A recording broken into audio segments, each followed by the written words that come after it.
see it works nice. I equals 1, I equals 2. That's all that we need to do.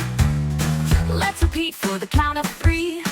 Add a loop and sing it with me. J equals 1, then 2, then 3. Loops help us repeat, you see.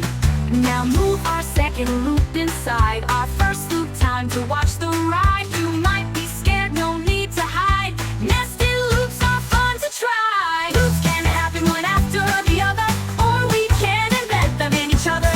Check your code, and if it's well tested, sometimes it's okay to be nested. I equals 1, J equals 1, J equals 2, J equals 3. I equals 2, J equals 1, J equals 2, J equals 3.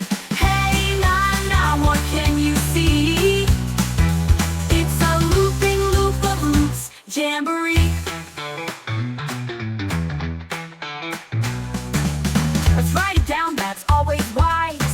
Paper helps you visualize. When there's a change, don't wait and see. Writing gains you certainty.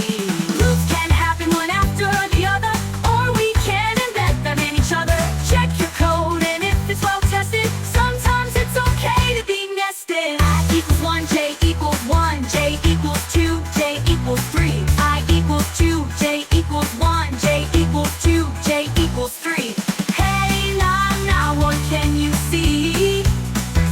It's a looping loop of loops, jamboree. Don't nest too deep, I hear you cry. Time has a price we can't deny.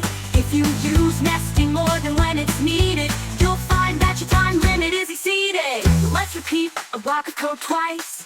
Use a loop, you'll see it works nice. I equals 1, I equals 2. That's all that we need to do. Let's repeat for the count of 3. Add a loop and sing it with me. J equals 1, then 2, then 3. That's much less complexity. Loops can happen one after the other,